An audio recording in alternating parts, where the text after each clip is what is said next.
Well, welcome back to another episode of the Stormwater Creek podcast. We're pretty pumped about this one. We're joined by a pretty special guest. Very. The one and only, the Chef Jean-Paul Bourgeois. Perfect. Yeah. How you doing, man?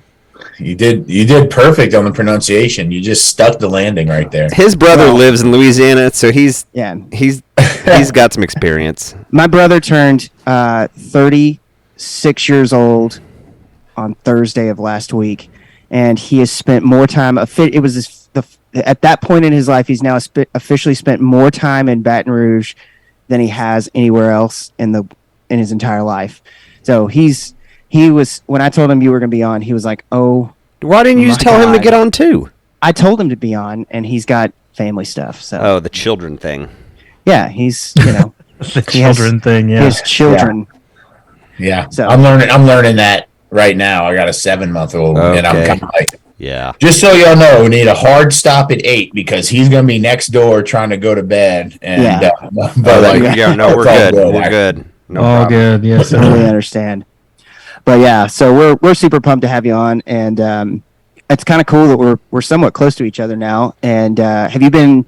I mean, I'm sure you've been traveling, doing stuff, but have you gotten out and doing any fishing, getting ready for any down here at all, or? Yeah, not so much fishing yet.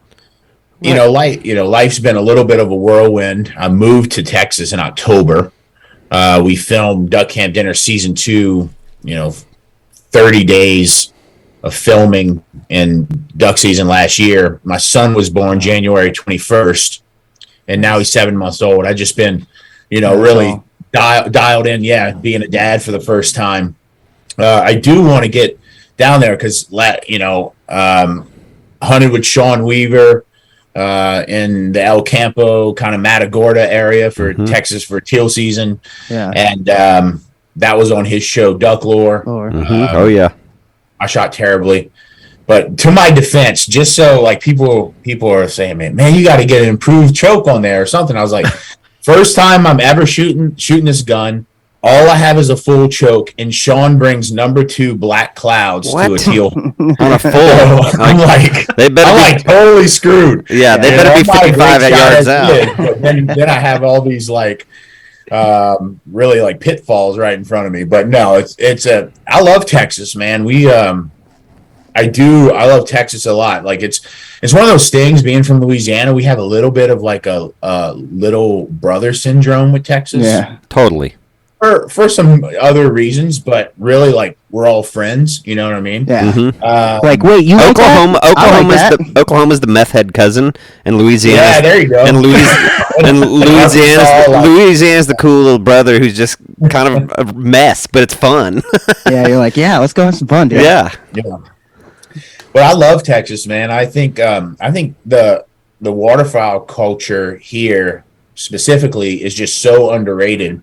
And not because it's just slam dunk every time you go, but if you're one to follow the birds and go where the birds are, and if you're open to goose hunting and hunting redheads on the coast and hunting teal a little bit inland and maybe hunting some wooded areas in the Northeast, then you got a pretty good chance to really shoot some ducks. And there's not a lot of places in the country that hosts the spectrum of waterfowl species that Texas does. Yep. In one state, So I love it, but I haven't, I've duck hunted a handful, dozen times or so in Texas and had pretty good hunts and not so great ones, but that's the world, man. Absolutely. That's the pursuit. So down there, there's no doubt. It's a little better. Up here, it's a grind and changes day to day, but like you said, lots of opportunities to just go do other stuff and find them.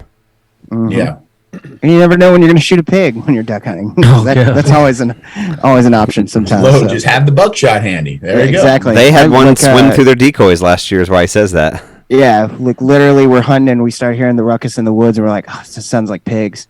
And sure enough, they came out. So some people down here get, reds that tail through their decoys. Up in Dallas there, they get pigs swimming through decoys. So. But not so far from Dallas, right? I mean, you have all the guys from is it Dry Creek Outfitter? Yep, there's Dry Creek out there. Yeah, Three Curl. All those guys that are seems like they're putting together pretty good hunts. You know, maybe I don't know that they may hunt like an hour or 2 hours outside of Dallas. They've got a ton of private land up there to hunt on. Yeah. Oh, I mean, like birds are around if you can access the land, and that's the biggest, right? I mean, we talk a lot about that as hunters, is resources and access and private and public, and how well public is maintained so people can still go out there and hunt. In Texas, actually, you know, obviously y'all know this better than anyone, but in my research, you know, Texas gets a lot of crap for having just a ton of private land that nobody can hunt without, you know. They do, but they don't understand the numbers. Yeah. You know, it's we're 2% public, but that 2% is how many million acres? Like 1.6, 1.7. Yeah, I knew it was right under 2, but like that, yeah. I mean, that's still a lot of opportunity, but it's work. Abe and I have deer hunted public land, we duck hunt public land. That's basically all we do, and everything in between.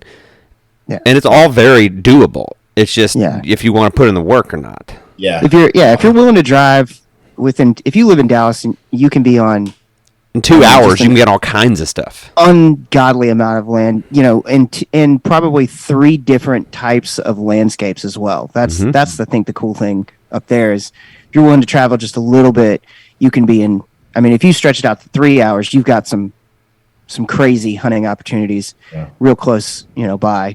But I feel like as a Louisianan, that's where I was spoiled from a very young age. Is that we could roll out of the bed at 5 o'clock in the morning and be in a duck blind by 5:45. Yeah. And that includes like getting to the launch, taking a 10-minute boat ride and getting to the marina. Yeah. Like I grew up like that. My friends who you all see on duck camp dinners, they literally live 15 minutes from the public launch. Now it's all leased land. Sure. Because it's oil field and school boards and all kinds and stuff that's, you know, owns all that stuff. I say leased land. It's not land at all. Leased water. Yeah. Leased water. But you know, I think about all my friends that live in Baton Rouge or New Orleans or Covington and Mandeville, and like, man, they got a 45-minute drive until they get excellent duck hunting. Now that has a lot to do with just the geographical size of Louisiana compared to the geographical size of Texas. I mean, I was talking to my neighbor. They were like, "Yeah, we go to Illinois once a week. We have a second home there, and it takes us 12 hours to drive. Like from here to Illinois, it takes you 12 hours to drive, and it takes you 12 hours to drive across the damn state of Texas." Yeah, exactly. It's like, I mean, just to put it in perspective for those folks who aren't from here or who are listening, it's like it's really a huge state. But I think that's again why. When you go all the way to Abilene, right, and you can hunt Milo and cackling geese and sandhill cranes, and then go all the way south of Matagorda and shoot big old full plume redheads, and have a great teal season, you know, early on. And I don't know, it's a pretty cool place. I always tell some random facts about the size of Texas anytime it comes up. So El Paso is closer to Los Angeles than it is to Dallas. And Chicago is closer to Dallas than El Paso is. That's just crazy. It is. It's crazy. It's big. Yeah. But it's I mean, like I said, it's just there's a ton of opportunity if you're willing to get outside and do it. You know, I think that's most people's problem is just like getting up and getting out and just being afraid to make some mistakes, right? Because for sure. Gonna have to do it. It's just the cost of doing business, you know. I mean, it's just like with Sean and the duck. We were laughing about that the duck lore episode.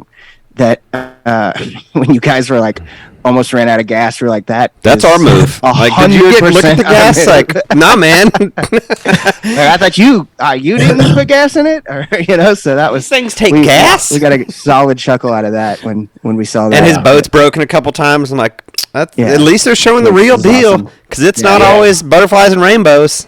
Oh, totally. Like that's what I really like about that show is they have days that just suck. And every real duck hunter's been there, you know, where it's just, all right, we're here, we're going to sit it out, but this is awful, you know, and then the boat breaks and stuff like that. So I like it. Yeah, I like when you shit. watch the Sportsman's Channel and you see like Wisconsin whitetail hunt, like how that's going to end. 5 minutes before the ending, you're going to see a big old 10-point walk out in the woods, and you're going to hear the dramatic music. You're going to hear the gunshot. You're going to see the fall. Like, how that works. And I think one of the things that makes his show successful and Duck Camp Dinners hopefully successful is,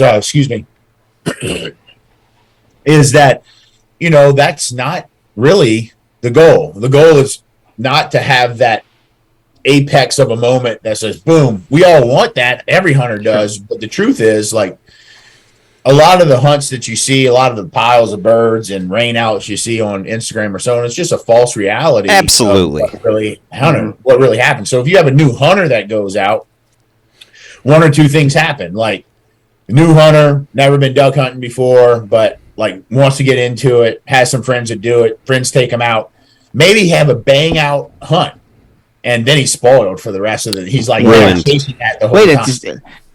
That you just shoot him. Like you just shoot him. This is not hard. Yeah, no, I get it. Then the alternative is like, shit. We sat in 40-degree weather at 15-mile-an-hour winds to like watch these birds fly thousands of feet above us. Just like and never even pull the trigger. And then they're like, why would I ever do this? Wait, I'm supposed to spend $40,000 on a mud boat and go do this? Like, We've had hunts. We walked in a couple miles and then stood in the water, and it's freezing around us as the sun comes up, and the dog's breaking ice, and then we shoot 3 or 4 birds. And it's like, and super jazzed about it, but it's the difference. Somebody drops their keys on the way in. There's been more hunts where we and an haven't angel shot finds anything. them. We have a friend who's gotten into duck hunting the last couple of years.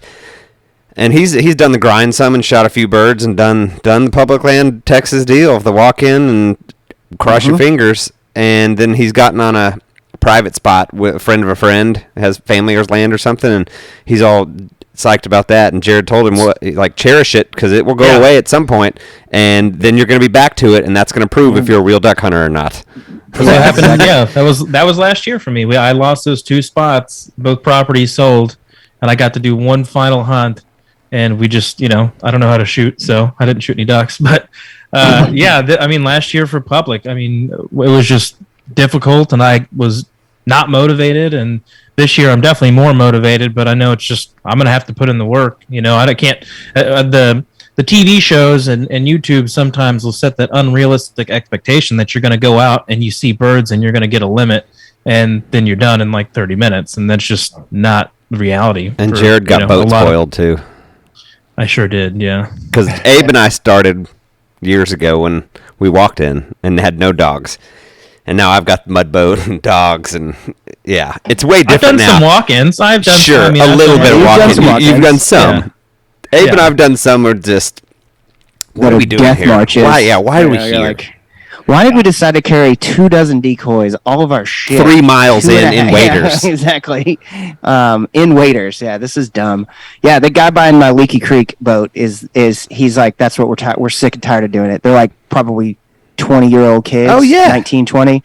And he's like, oh my God, I can't wait to get this boat. He took it out the other day. It's going to change his life. Like, oh my God, he's like, I'm so excited about this. He's like, so, you take this out? I'm like, yeah, man, I wouldn't take it out on a real windy day. And he's buying it down here. And I'm like, don't go out on an open bay in this boat, please. It's a 14-foot John boat? It's a 1232. It's a 1232 with a 16 horsepower motor on it. So, it's, but it's exactly what it was for me. Right. And got it done when he had his, it was, okay, we can go further now. We can go to a different place. And, there's so many little places here. You can drop a little John boat in and be just fine because you're wind protected, but he's pumped about it, and that's all it is. You just got to kind of go one step and the next step. Man, that excitement, I feel for that kid like that.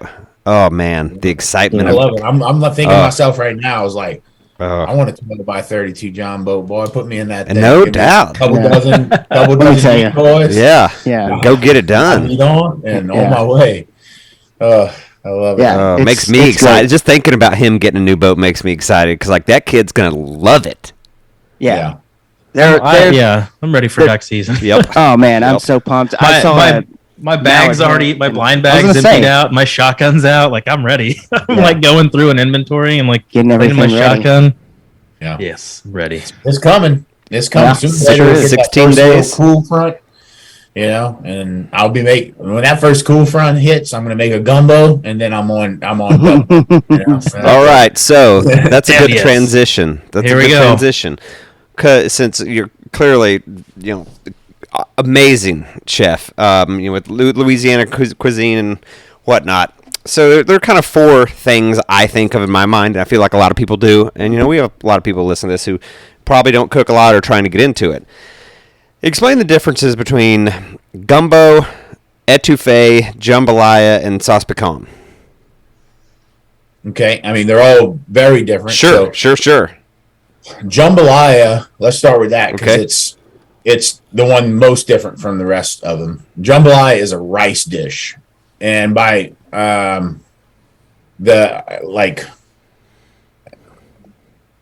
its origins are from the Spanish paella, and I'm not sure how many listeners know what paella is. Love it. It's a Spanish rice dish. It's cooked with sausage, seafood, and vegetables, and so on. And all that sausage and seafood is cooked together with the rice, right? Mm-hmm. Same with jambalaya.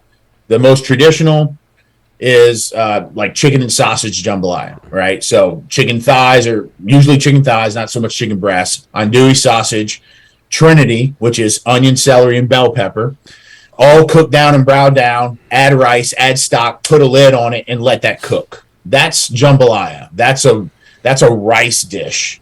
The rest of everything you mentioned, gumbo, sauce piquant, and what other? What's that? Etouffee. Etouffee. Yeah. Those other ones are what you would consider gravies or stews or sauces that you would likely eat on top of steamed white rice. Sure. You can eat it without or rice. Potato salad. Or potato salad. We saw that. That's cool. That's a pretty game changer. That's a pretty pro move. That's pretty like secret Cajun thing. Pro move. It is delicious. Yeah, a scoop of potato salad. Oh my gosh. Gumbo with rice. So gumbo is an African word that means okra. So traditionally, when the Africans, slaves, came over to America and they started making gumbo, it was an okra soup or stew. There are versions of that still exist in the African cooking culture. Yeah. And then there's how it evolved into Creole, and then how it evolved into Cajun. And both of those two things are different. So you have two different types of gumbos. Actually, three if you count like a traditional African style gumbo. But the two Louisiana types of gumbos are a Creole gumbo and a Cajun gumbo. And a Cajun gumbo a lot of times won't use okra at all. Mm-hmm. And it uses a big, dark Cajun roux. A lot of times it's made with wild game. And it's just a little more like darker, rustic, dirtier, grittier than its Creole cousin. Its Creole cousin almost always uses okra, will typically have tomatoes present in the gumbo, which you would not really have in a Cajun gumbo, whether that be stewed tomatoes, crushed tomatoes, or fresh tomatoes. And a lot of times has seafood. So they'll do a mix of like chicken, shrimp, and okra gumbo. And that you see that a lot in New Orleans because of the presence of the Creole cuisine in New Orleans. So that's gumbo. I like to think of it as, in between a soup and a stew. It's not thick like a stew. It's not thin like a soup. Yep. When you add rice to it, it kind of makes it thickens it. It gives it some substance. Yeah, because like you asked my wife, some people crush saltines in their gumbo to thicken it up a little bit. Mm-hmm. Yeah, like I'm not a soup guy at much. I just they're just too thin. Like when I'm ready to eat, I'm starving. I get you on that. Gumbos, stews, all that. Like that's why I'm so into these. Cajun gumbos are hearty. Like the first gumbo I ever made was a duck and andouille gumbo. That's something my dad made a lot. That's served in a lot of restaurants in Louisiana and even in my small town, duck and andouille gumbo. So that's gumbo. Now, sauce piquant literally translates into spicy sauce. It's also made with a roux. It's also made with Trinity, but it has more tomato product in it. And it has things like, you might put Rotel in a sauce piquant. A lot of people like to put Rotel, the can like tomato, jalapeno, onion little thing that they sell at the store. Some people, like in Duck Camp Dinners episode 2, we just go ahead and put crushed tomatoes, stewed tomatoes, a lot of jalapenos, hot sauce seasoning, and that's sauce piquant. It's typically a spicier dish. Now, crawfish étouffée, or étouffée in general, usually made with a blonde roux or a very light brown color roux. It's almost always made with seafood, whether that's crawfish or shrimp or even crab sometimes, or a mix of seafood. It has origins both in Cajun and Creole, and you see little differences depending on where you live and what town you're in. So I guess that's really the differences. The sauce piquant, the gumbo, and the étouffée, they're all gravy-like things, with the gumbo being a little more soupy. But they're almost always eaten over rice or served with a side of steamed white rice, where jambalaya is a full-on cooked altogether with rice the rice dish, all served together. Okay, it's funny. We were talking about this podcast, coming up, and then was with family this last weekend and had mentioned it and mentioned those things, and most of the family didn't know what most of them were, or the difference. So I thought, all right, they don't cook a ton, but if they don't know, this is a great time for a professional explanation. Sharing is caring, right? That makes that's a good breakdown. I mean, the truth is that most people don't differentiate Cajun and Creole, because they're typically always spoken in the same sentence. Like Louisiana is Cajun and Creole food. Yeah. Well, there's an "and" in there for a reason. They're not the same, Cajun and Creole. And they both exist, not one better than the other, but they come from different places. And so Cajun food is derived from Cajuns, and that's a sect of people. The word Cajun comes from started with Canadian, right? They came from France, they went to Canada, Canadian, then it turned into Acadian, and then it got into Cajun. So Acadian people and Cajun people are the same things. So is Acadian, but to get to Acadian people, it came from Canada. So it went Canada, Acadian, Cajun. Creole, think of the Crayola crayons, right? It means many colors. Creole is the mix of Spanish, French, Italian, Africans, English, all mixing together. Just a melting pot. Yeah. That's Creole. That's why that word means many colors. That's because of the amount of people that influence Creole food. Yeah, it's crazy. I've never had it explained that way. Yeah. That's great. That is a good explanation. Yeah, it's I'll tell you, Louisiana, we were talking a lot about Texas, but the time I've spent in Louisiana is just it is such just a special place, right? And it's, you want to talk about diversity in Texas of different landscapes. It's crazy what you can see just driving down the road, and it goes from one thing to another, then back, and then to another, and then back, and then to another, just from Baton Rouge to New Orleans, and going down to where you've got your posters in the background on the Tarpon radio rodeo down there by was that Grand Isle? Yeah, that's right. I've been down there once, and that was awesome to see. Well, you're lucky you saw it, and it almost got wiped off the face of the earth after Hurricane Ida. I mean, over 50% of the island and its infrastructure was destroyed. Wow. They're building it back. They're resilient people like they always been, but god darn, they took a lick for sure. Yeah, you guys. I mean, what y'all last year? I think it was last year. You guys got it bad twice. I mean, almost back-to-back storms, right? Right, Ida in a short amount of time. Yeah, Ida was the worst storm never hit. America. It was bad.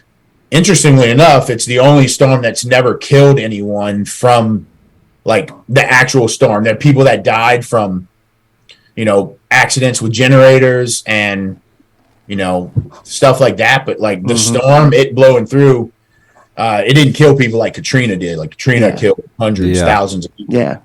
But Ida was rough, man. I think the one you're talking about is Laura and Delta. Yeah. That hit Lake Charles about 3 years ago. That's right. That's what it was. And that was like 3 weeks out. Like it was boom, boom, right? First, and then 3 weeks later, they got stung by another one. And look, that's Cameron and Calcasieu parishes in West Louisiana, closer to the Texas border. Yeah. And you see blue tarps on roofs still 3 or 4 years later. I mean, it's incredible. Wow. Motorhomes and RVs in people's yards still just living out there trying to get places built. Like Ida didn't, so there's been backed up with construction and labor and so on and so forth for that many years. Then Ida comes and that's even more, pressure on the industry to rebuild. It's crazy, man. And then supply chain shortages behind that. Yeah, then the supply chain. You can't get nails or screws. And then lumber prices went tripled. Yeah. Quadrupled. Dude, I mean, it's an alphabet shit show, it's something else. So we do a little bit of hunting down in White Lake, so that's why we've been down there a little bit to see that. So it's right in that area. That's good hunting. We've goose hunted Lake Charles, teal hunted in White Lake. Yep.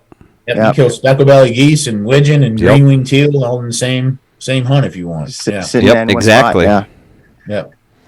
Yeah, one of us has a magic touch to draw a teal hunt. Two of us do. Well, one that's not here. The other one is Jared. He just keeps this one in glasses. Just draws every year. And Abe and I started putting it in before the other two years ago. I mean, it wasn't in the stars for me though. I mean, I got drawn, but last year I got sick, and then this year I just couldn't get off for work for it. And I actually emailed Y'all do out-of-state license draws on teal? Oh, yeah. In Louisiana? Yeah, man. Yeah, we just do I think you can do like a weekend pass or like a 3-day pass or something for a license. It's like $60 or something like that, I think. Yeah. I mean, you got to pay for the tag. You got to get a hunting license, but then you got to pay for the draw. Hunt. You got to pay the actual, that's, I think, $120. Something like that. Yeah, but and you're using their boats and all that. Totally. Yeah, you show up. That's a good teal population out west, right there.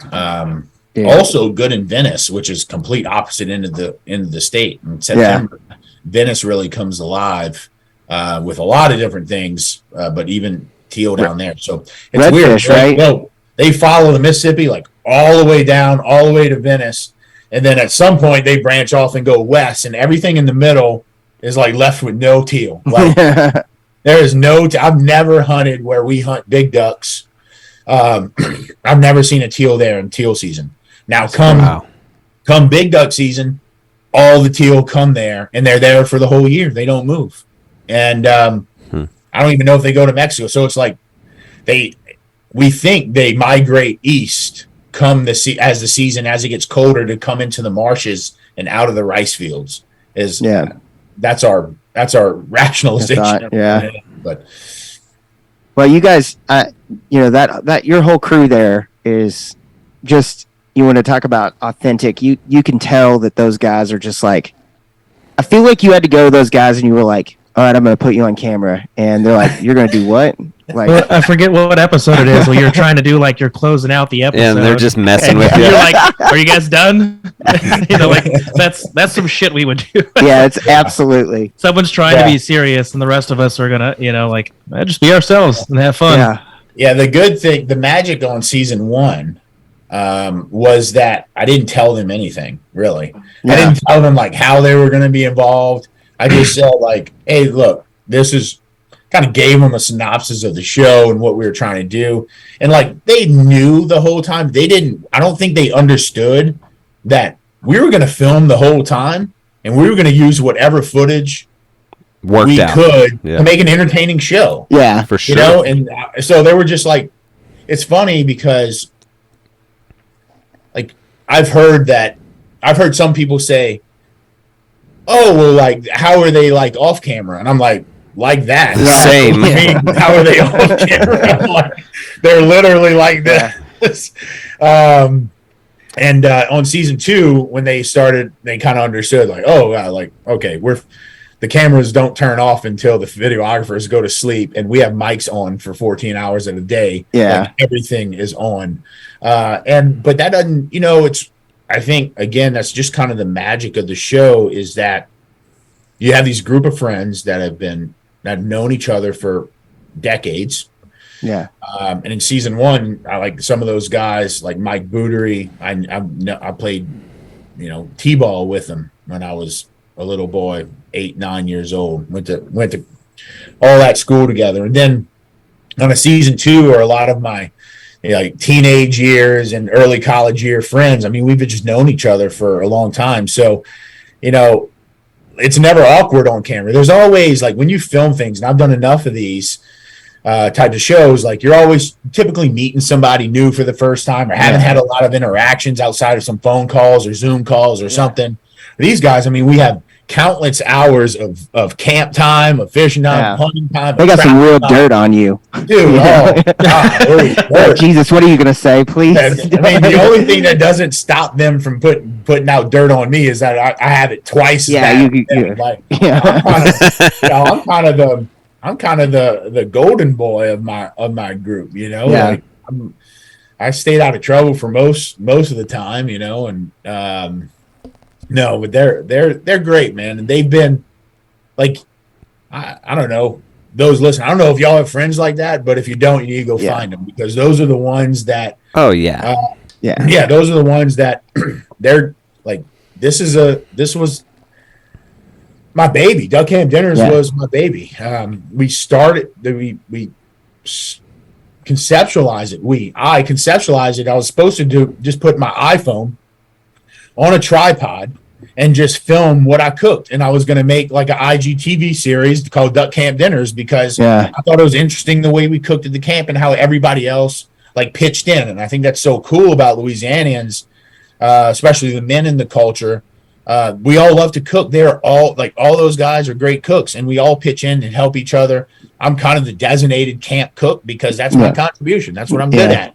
And, but I just thought it was really interesting that how we cooked, and I wanted to share that with the world. And as we started really formulating season 1, and obviously we're seeing season 2 come out now, we said, well, there's a lot more to tell than just the cooking. There's habitat and conservation issues in Louisiana. There's species changing and flyway species, flyways changing in and out of it. There's the natural disasters. There's the invasive species. And we try to touch on that in season 1. Now we really dive deep in season 2, because as of right now, at the time we're talking, only 2 episodes have shown, and that's only at one camp. And throughout the season, we go to Venice, we go to Southwest Louisiana, where y'all teal hunted. We actually hunt around White Lake in episode 6 or 7, and we want to show the diversity of the coastal Cajun culture of South Louisiana in this season. And I think you get a really good sense of, oh wow, like, these guys in Venice, we didn't know them until we met them going to Venice, but you realize we have much more in common than we do different. So and I think we've seen that for 2 years now in the comment section of YouTube. Go to the comment sections of YouTube on episode 1, season 2, and just read them. And there's people from Denmark, Uruguay, Canada, all around the United States saying, I don't waterfowl hunt, but I mule deer hunt, and I see myself in y'all. I don't waterfowl hunt, but I shoot grouse in Pennsylvania, and I see my camp in y'all. Yeah. And you see it up and down around the world, and you realize that, like, maybe you don't have a floating camp in these black waters of South Louisiana, but you likely have a place where you and your friends and your hunting buddies gather and pass a good time. And I think that's kind of the beauty of it. And as we evolve this show, that's the goal, is to come to Texas and show the beauty of how that community hunts and fish and lives in the outworld and in the outdoors. Maybe it's the Pacific Northwest, maybe it's Quebec, maybe it's you really can go down, because once you start breaking out of duck, like, you got to think about it, only like 980,000 give or take duck stamps are sold in America. Think about that. Wow. Just about 1 million duck stamps are sold in America. Now, like, all of us are duck hunters. So everybody we know, we are typically duck hunters. And we like to think that everybody duck hunts. But the truth is, it's a niche sport. Not even 1 million people buy duck stamps. And it's just an incredible number. But there's so many other people that are mule deer hunting and pheasant hunting and quail hunting in Georgia and fish camps. I mean, you name it. Don't even talk about whitetail hunting. No, that number's insane. Cold. Yeah. So it's something that we believe there's so many more stories to tell. And we're telling it for that little strip of I-10 and South in Louisiana. But I believe there are just as hundreds, if not thousands of camps just like ours that have their own story and own people and own food and own pursuits to tell. And I don't know. I think we're well on our way to get there and help those folks tell those stories.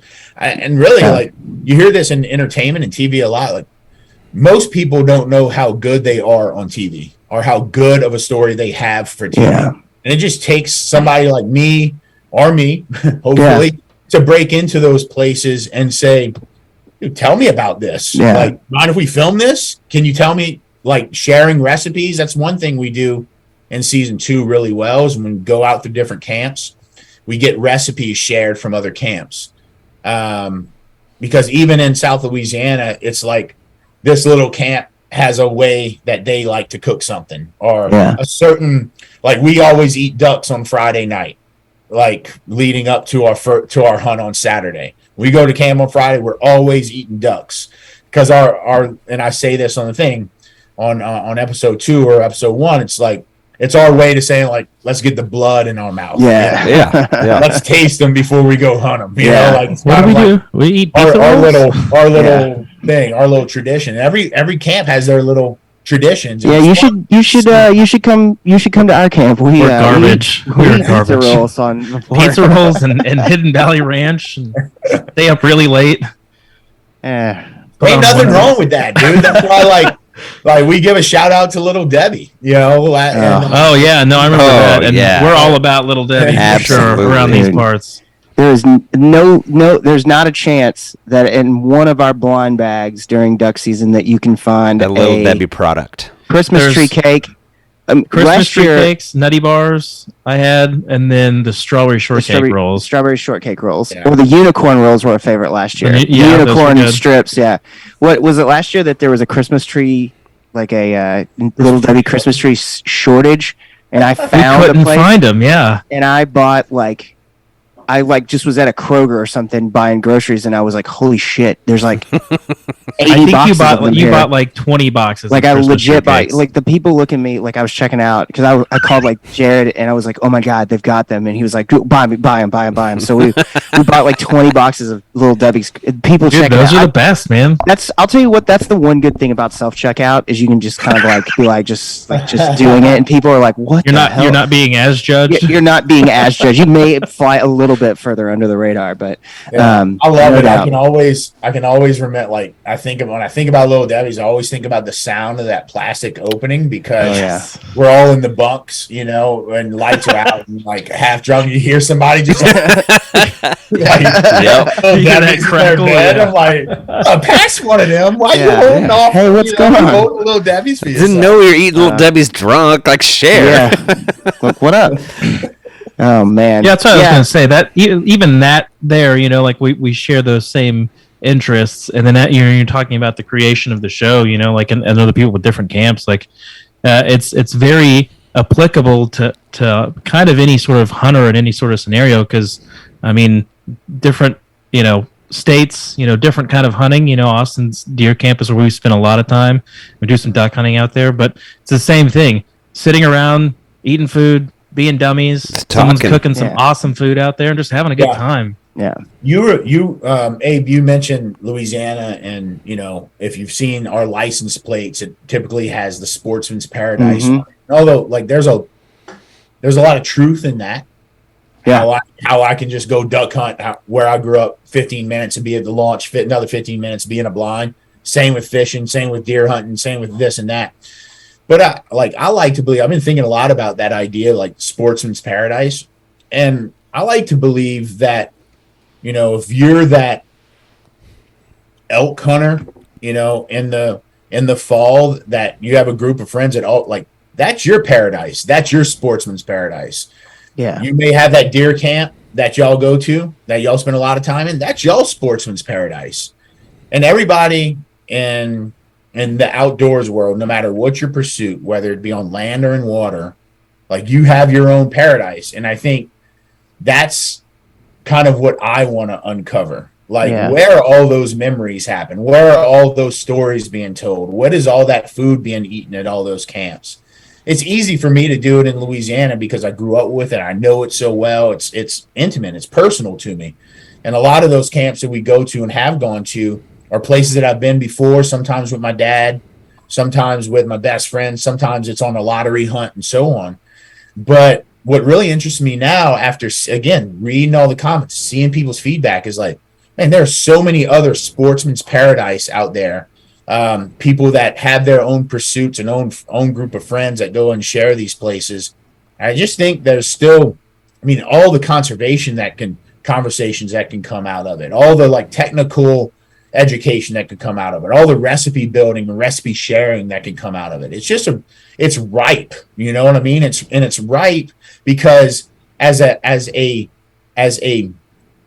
market per se, the outdoors market, we've done a terrible job of telling the story after the kill. Yeah. And, you've had your kill and grill shows, but they're always cheesy and they're always bullshit. Yeah. And there's never any backbone to them.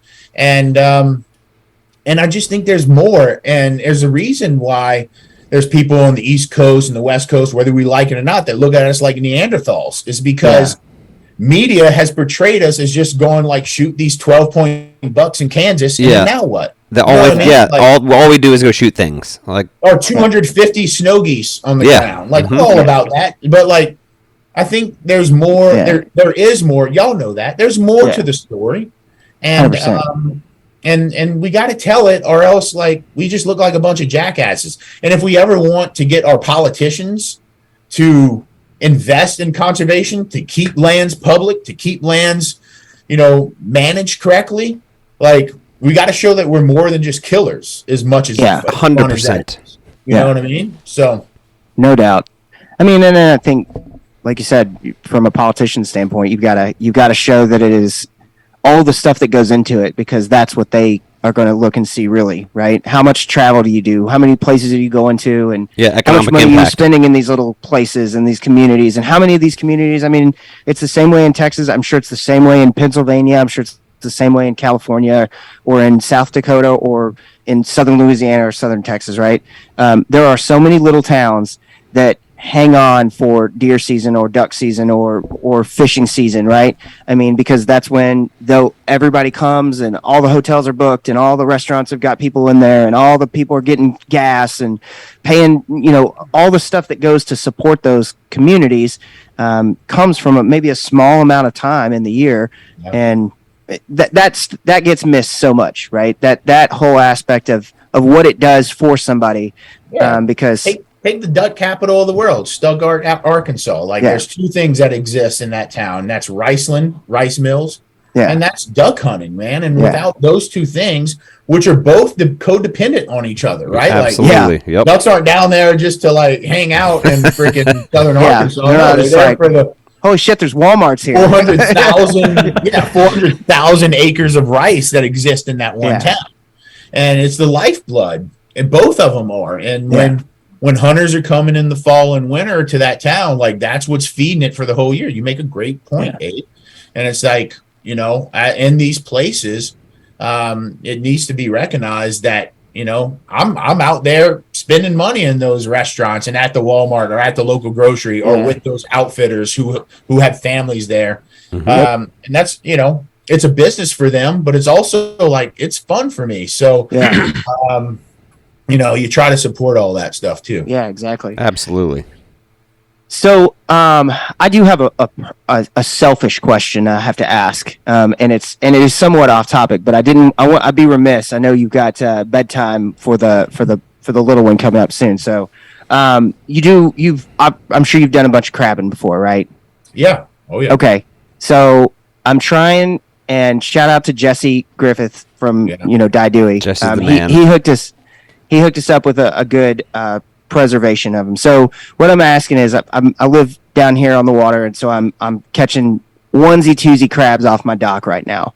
So what is the best way when I pull up a pod, catch one or two, obviously legal, to save that for another day? Because I want him to build a stockpile, so when I get down there, we can make some crab cakes or whatever. Yeah. Well, okay. So they freeze really well. Crab meat itself does. And if I wanted to make sure I was using that whole crab, I would approach this in this way. Like if you're catching them like that and you want to stockpile some meat, I guess the best way to do that, Jesse, did Jesse share like a preservation method? He did. And I guess Austin, you tell it because you're the one that talked to him actually about it. So. Is it a canning or a not? No. Just Abe says preservation. He means just how to clean one correctly before you freeze it. Jesse just called me and was like, "Hey man, here's how you handle it. How to preserve it." Yeah, but he'll steam it or boil it first and then pick the crab meat out of it. No, so we were talking the easiest way versus doing all that for one crab, right? And he talked about throw it in a ice slurry to kill it, popping the carapace off, cleaning out lungs and organs, and then just freezing it like that. Freezing the whole body without the top shell and lungs and organs and stuff. Correct. I've never. He said he had a friend who said it's great. He said he usually does keeps them and cooks them very quickly. He said you got 4 or 5 days post that. So, but he said he had a friend who freezes. So he said he has a friend who freezes. It's not one of those things that'll live in the freezer for a couple months. A year, yeah. I don't know because he did say he has a friend who freezes them and swears by it. So. Yeah, look, I mean, the way you hold them for longer than that is you catch them, you steam them, you pick the meat from them, and then you cryovac that, and they'll freeze really well. Yeah, cooked meat, because remember, like whenever you freeze something, you're destroying, popping those cell walls, blowing up water, right? Yep. Water molecules are expanding. That's what ice crystals are. So you always, in my opinion, if you were to have like 5 crabs, you could clean enough meat off of that to save it for the next 5 crabs the next day and just keep kind of stockpiling little bags. But what I would say is like, don't sleep on crab stock and roasted crab bodies. So whatever shell you don't use, throw it in the oven at like 350 degrees, maybe brush a little tomato paste on it to get some brownness on it. Save those as well. And then when you get like a nice pile of them, make crab stock. And then so that's like the way I like to do ducks is very similar. But crab bodies or crab shells are some of the tastiest bones to make stock with. And when you roast them and then put them with onions, carrot, fennel, bay leaf, peppercorns, garlic, and simmer them for a couple hours, you get this really great stock that then can be used for gumbos, sauce pecans, fricassees, coubillons, or any type of soup that you want to make, especially if you want to make a soup with the crab, right? And then you're really utilize. That's what I'm big on. Like I will sacrifice, I won't sacrifice the meat, right? Like, but if I can get both of them, the way I want them, meaning that I pick all the cooked crab, put it away, freeze it, and then I collect all the shells, then I roast it and make a stock. Now I'm making the most out of that crab, those 2 crabs that you have, or 6 crabs or 12 crabs or whatever. The truth is I've never done that really like that because we always catch 4 dozen crabs. Yeah, exactly. In the afternoon, and we end up just putting them in a pot and boiling them with Cajun seasoning. Yeah. So then let me ask you this. Go ahead. One of the ways I love eating crabs though is grilled. And so think of what Jesse says: put them in ice water, kill them, pop the top off of them, clean the gills off of them, and then put that fresh crab on the grill with like a little like very unctuous, spicy, garlicky butter thing, and keep basting it with butter, and then it grills, and the shells get really brittle and light, and so they peel really well, and you can eat that crab without even boiling it or steaming it, just on your grill, and just with some like really good buttery, tasty, salty, spicy kind of sauce that you just keep basting it with. And I love grilled crabs. I may like them more than any crab preparation. And it's just one of those things that once you get them clean, just light a fire. Yeah. Light a fire and do grilled crabs, and they are super tasty. So how does Abe catch more crabs then? So my question is this: chicken or fish as bait? Man, I always use chicken necks as bait. And you're using traps, or you're using line, or traps? Yeah. one thing that I've made the mistake on plenty of times, and I don't know what the science behind this. I typically, so one, you got to age your chicken if you can, like outside in the sun, make it stinky. Yeah. Right? You want to make it stinky. You want you want that attraction to not only be visual or feeling, but really like they're going to get it through smell. Mm-hmm. Yeah. And the oil is coming off of that. So you kind of want to age it a little bit, a lot of it, as much as you can. Yeah. All right. Also, when you put those necks or whatever you're using into that center, cylinder, cylinder, don't overstuff it. I find that I catch less crabs when I'm thinking like, man, I'm just gonna stuff this thing with rotten chicken and I'm gonna have a whole bunch of crabs. Like literally like one or two necks that are aged right and thrown in there, for some reason I feel like attracts more crabs. And I think it's because when you put so much of it in there, it kind of comes out the sides and the crabs are able to just nibble from the outside without ever going in the trap. So if you kind of don't pack it so much, they're more inclined to go through the hole and actually get trapped. Makes sense. That makes a lot of sense. I don't know if that's truth or Jesse something that or agrees with that, but I find in my crabbing experience it's a good less is more. Yeah. And unless you're talking about how much it stinks, then more is best. Yeah, no doubt. My wife's gonna love the fact I'm gonna be like, well, no, I gotta leave these chicken necks outside. So yeah, dude. I'm gonna get myself just a Home Depot bucket and do it. It'll only take you like 24 hours in this heat. Oh yeah, no doubt, no doubt. It's been brutal down here. I've seen some people like take like even like Kool-Aid packets. You see this sometimes with catfish too. Oh yeah, they'll put Kool-Aid packets and minced garlic and rub them on there and let them rot because the idea is like the smell, right? More aroma, more of that. Yeah, the aroma. Well, I'm going to go get some chicken necks, and I'm going to do some.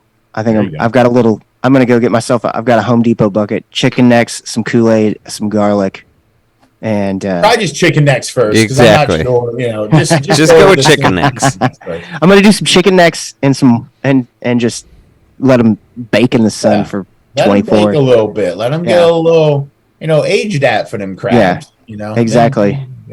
Aged like a fine wine. Exactly, like a fine wine. Man, so obviously season 2 is coming out and every Friday, right? That's right. Friday at 12 Central. Yeah.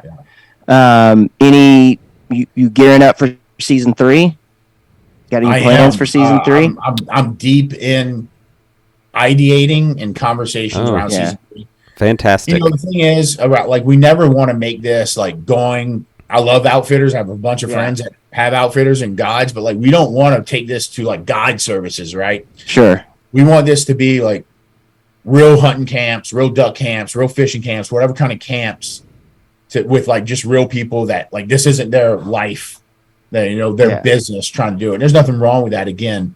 But, and that takes a lot of, because these people, it's not like they have websites where they're Jean-Paul's Duck Camp, exactly. It's a GeoCities website that John-Paul put together a couple years ago. it takes legit networking to find, the right places. And so that takes months of discovery. And so I really like the Chesapeake Bay for season 3. I think those 4 states, Pennsylvania, Delaware, Maryland, and Virginia, would be great from a food perspective, from a waterfowl history, from a pursuit, meaning like geese, ducks, crabs, fish, sitka deer. Yeah. I think there's a lot of stuff to do there, and Atlantic flyways, seeing numbers decline. They have a lot of the same habitat issues as Louisiana does, with different intrusion, invasive species, and native grasses being extinct. And I think there's a lot of good stuff there. I think a lot of great stuff in Texas, Pacific Northwest. Personally, like, I love the idea of the Pacific Northwest, because it almost, like, Oregon and Washington seem like a different country to me. They take so much effort to get to. And I know very little about the waterfowling there. And I know if I know little about the waterfowling there's a lot of people that don't know it there. And I think could also be a fun thing. Yeah.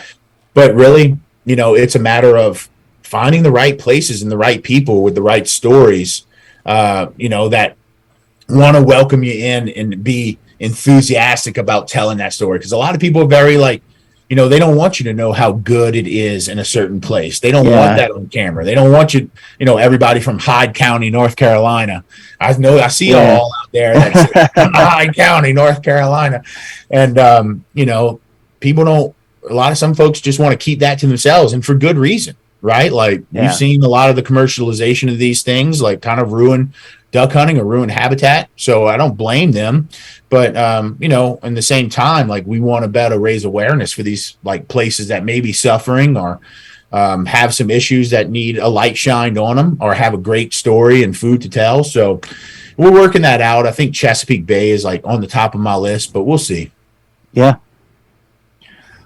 Well, I'm already excited for season 3 then. So season 2 is not even done yet, and we're so season anxiously 2, awaiting. Yeah, season 2, guys, like you said, on the MeatEater YouTube channel, every Friday, 12 p.m. Central Time, we're dropping a new episode. We have 8 episodes this year, so we're only 2 done. You got 6 more to go, and I'm telling you, they only get better as the season go.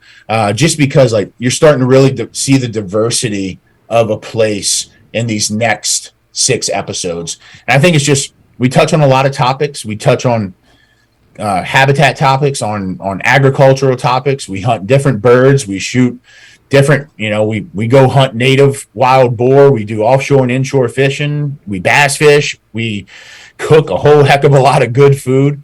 There's just a lot to uncover in these next 6. So I hope everybody that's listening can tune in. Share it, like it, save it, tell your friend, tell your mom, tell your babysitter. I don't care.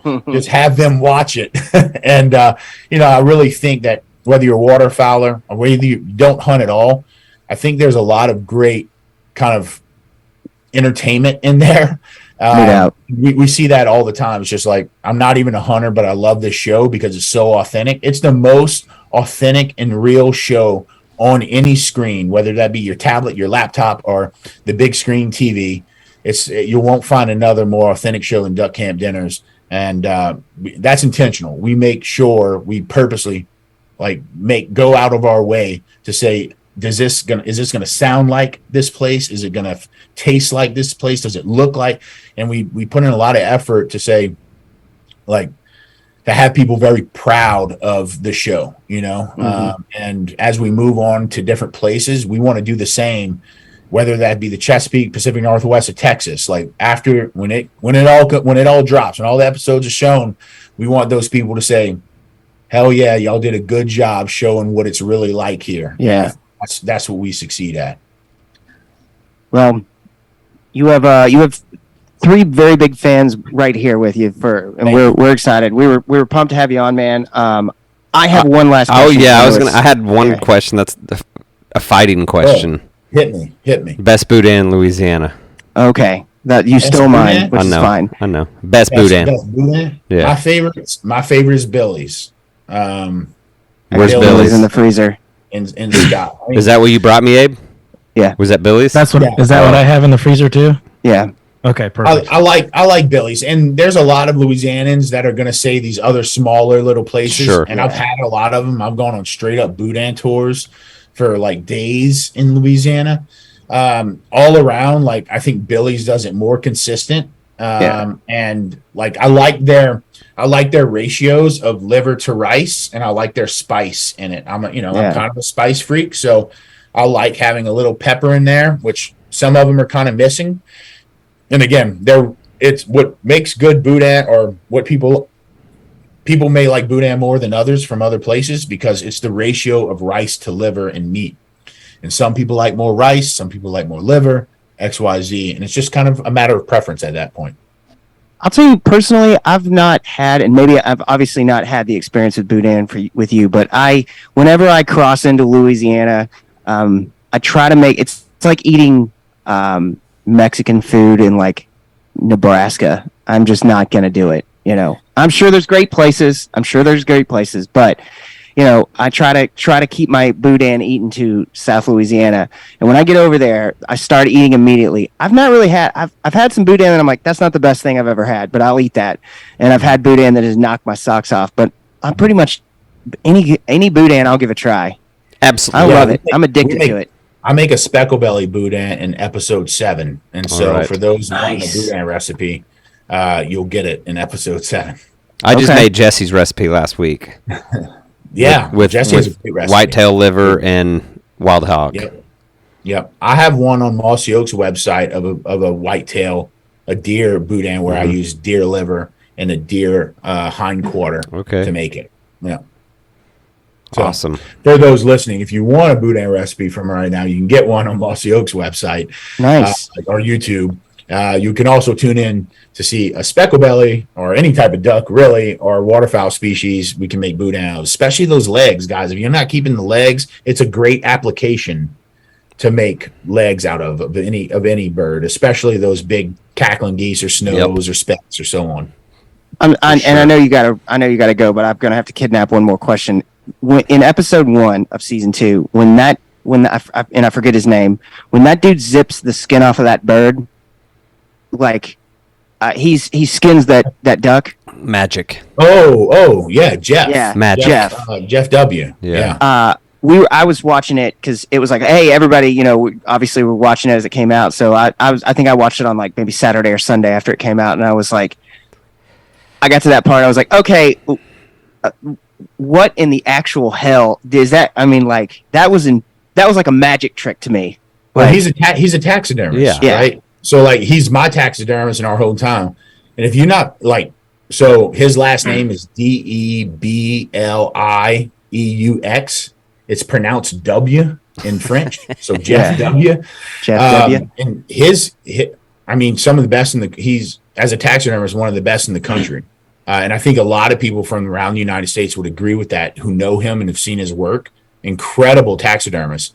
And so he's in our hometown. He teaches youth shooting sports. He guides youth and veteran hunts. He's a lifelong DU member. He has wood duck boxes in his backyard. Like he's that guy. Yeah. When you think about a Louisiana sportsman, like that's the guy. Him. That's the picture in a Webster's dictionary. Yeah, that's Jeff W. Is that teal up in your house? Yeah, that's right. Yeah, so I got that teal up. Have you seen that?